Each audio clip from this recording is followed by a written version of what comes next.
यह कहानी किसी फिल्म की स्क्रिप्ट नहीं बल्कि उत्तर प्रदेश के मुरादाबाद में हुई एक ऐसी सच्ची वारदात है जिसने हर किसी को सोचने पर मजबूर कर दिया।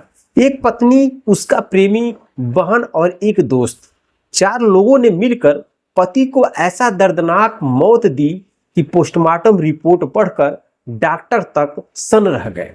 आखिर क्यों बनाया गया यह मौत का प्लान? कैसे खुला हत्या का राज? और क्यों पति पहले ही अपनी हत्या की आशंका जता चुका था? इस कहानी का हर सच दिल को अंदर तक हिला देगा। नमस्कार दोस्तों, मैं हूं संतोष। आप सभी का स्वागत करता हूं अपने इस यूट्यूब चैनल में। दोस्तों, 23 मई 2026 शनिवार 7:15 का समय हो रहा था। मुरादाबाद के मझौला थाना क्षेत्र के कुंदनपुर मोहल्ले में उस सुबह चीखें गूंज रही थी। पवन ठाकुर का घर लोगों से भर चुका था। फर्श पर सफेद चादर से ढकी एक लाश पड़ी थी। पास बैठी बहनें रो रो कर बेहाल हो रही थी और कमरे के एक कोने में बैठी थी पवन की पत्नी आंचल। चेहरे पर आंसू थे लेकिन आंखों में दर्द नहीं था। वह बार बार एक ही बात दोहरा रही थी। 2 दिन से तबीयत खराब थी। रात में अचानक हालत बिगड़ गई। पहली नजर में सबको यही लगा कि शायद बीमारी से मौत होगी, लेकिन जब पवन की बड़ी बहन अनीता ने उसके हाथों पर नीले निशान देखे तो उसका दिल कांप गया। कलाइयों पर रस्सी जैसे गहरे निशान थे। सीने पर जलने के छोटे छोटे दाग थे। अनीता अचानक चिल्लाई, यह बीमारी नहीं, कुछ और है। दोपहर तक पुलिस पहुंच चुकी थी। 100 पोस्टमार्टम के लिए भेजा गया। शाम होते होते रिपोर्ट आई और रिपोर्ट पढ़कर पुलिस अफसर भी सन्न रह गए। शरीर पर कई चोटों के निशान, बिजली के करंट के सबूत, पेट में जहर, गला और पीठ पर घसीटे जाने के निशान। यह साफ था पवन ठाकुर की मौत प्राकृतिक नहीं थी, उसे तड़फा तड़फा कर मारा गया था। जांच के दौरान पवन की बहनों ने पुलिस को एक ऐसी बात बताई जिसने केस की दिशा ही बदल दी। करीब 2 महीने पहले पवन ने अपनी बहन से कहा था, अगर कभी मेरी मौत हो जाए तो इसे आत्महत्या मत समझना। उस वक्त किसी ने उसकी बात को गंभीरता से नहीं लिया था, लेकिन अब वही शब्द सबके कानों में हथौड़े की तरह बज रहा था। साल 2020 पवन ठाकुर की शादी संभल की रहने वाली आंचल से हुई थी। शुरुआत में सब कुछ सामान्य था, एक छोटी सी बेटी भी हुई, लेकिन शादी के कुछ साल बाद आंचल की जिंदगी में आया अंकित नाम का एक लड़का। अंकित रिश्तों में पवन का दहेरा भाई लगता था। घर आना जाना था। धीरे धीरे बातचीत शुरू हुई, फिर बातचीत प्यार में बदल गई और फिर शुरू हुआ चोरी चिपके मिलने का सिलसिला। साल 2024 एक रात पवन ने आंचल को मोबाइल पर किसी से बात करते हुए सुन लिया। उसके बाद घर में झगड़े शुरू हो गए। पवन ने कई बार आंचल को समझाने की कोशिश की, हमारी बेटी के बारे में सोचो, लेकिन आंचल अब बदल चुकी थी। उसके लिए पति नहीं सिर्फ प्रेमी मायने रखता था। 8 मई 2026 पुलिस पूछताछ में खुलासा हुआ कि करीब 15 दिन पहले आंचल मायके गई थी। वहीं बैठकर उसने पवन की हत्या की पूरी योजना बनाई। इस साजिश में शामिल हुए प्रेमी अंकित, बहन शिखा का प्रेमी दिवाकर। 4 लोग, एक खौफनाक प्लान और निशाने पर सिर्फ पवन ठाकुर। 21 मई 2026 दिन गुरुवार। उस रात पवन अपनी बहन अनीता के घर गया था। रात करीब 9 बजे आंचल का फोन आया, जल्दी से घर आ जाओ, जरूरी काम है।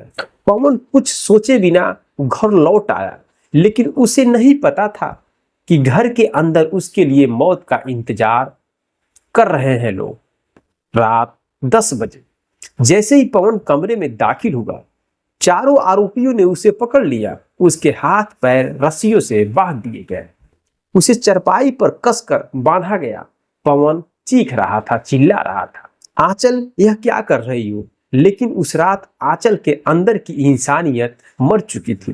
रात 11 बजे पुलिस के मुताबिक पवन को बार बार बिजली का करंट दिया गया। 1 बार, 2 बार, 3 बार, कुल 9 बार। पूरा शरीर तड़प रहा था। कमरे में उसकी चीखें गूंज रही थी, लेकिन किसी को दया नहीं आई। 22 मई 2026 रात 12:30 बजे जब करंट से भी पवन नहीं मरा तो पानी में जहर मिलाकर उसे पिलाया गया। पवन अब कमजोर पड़ चुका था, उसकी सांसें टूट रही थी, लेकिन अभी हैवानियत बाकी थी। रात करीब 1 बजे पूछताछ में जो सामने आया उसने पुलिस वालों तक को अंदर से हिला दिया। जब पवन जिंदगी और मौत के बीच तड़प रहा था तभी आंचल अपने प्रेमी अंकित के साथ उसी कमरे में संबंध बना रही थी।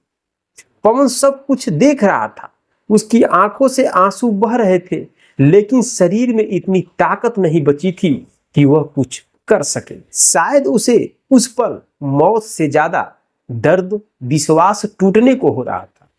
रात 2 बजे धीरे धीरे पवन की आवाज बंद हो गई, शरीर ठंडा पड़ने लगा, कमरे में सन्नाटा फैल गया। पवन ठाकुर मर चुका था। 23 मई 2026 सुबह 5 बजे हत्या के बाद चारों आरोपी घंटों घर में बैठे रहे। फिर आंचल ने रिश्तेदारों को फोन किया। पवन की तबीयत अचानक खराब हो गई, लेकिन शायद वह भूल गई थी कि सच ज्यादा देर तक छिपता नहीं। पुलिस जांच की और खुलासा हुआ। पुलिस ने जब आंचल की कॉल डिटेल निकाली तो पिछले कई महीनों से अंकित से लगातार बातचीत सामने आई। फिर सख्ती से पूछताछ हुई। पहले आंचल झूठ बोलती रही, लेकिन जब सबूत सामने रखे गए तो वह टूट गई और फिर उसने अपना जुर्म कबूल कर लिया। इसके बाद पुलिस ने अंकित, शिखा, दिवाकर चारों को गिरफ्तार कर लिया। इस कहानी में सबसे ज्यादा दर्दनाक अगर कुछ है तो वह है पवन और आंचल की 2 साल की बेटी, जिसने एक ही रात में अपने पिता को खो दिया और अपनी मां को जेल जाते देखा। उसे शायद अभी भी यह भी नहीं पता कि उसका घर क्यों उजड़ गया। तो दोस्तों, रिश्तों के यह कत्ल की कहानी क्या कहती है? मेरठ की मुस्कान हो या मुरादाबाद की आंचल, चेहरे बदल जाते हैं लेकिन कहानी एक ही जैसी होती जा रही है। जहां प्यार पहले छिपता है, फिर जुनून बनता है और आखिरी में कत्ल तक पहुंच जाता है। पवन ठाकुर की हत्या सिर्फ एक इंसान की मौत नहीं थी, यह भरोसे के कत्ल की कहानी थी।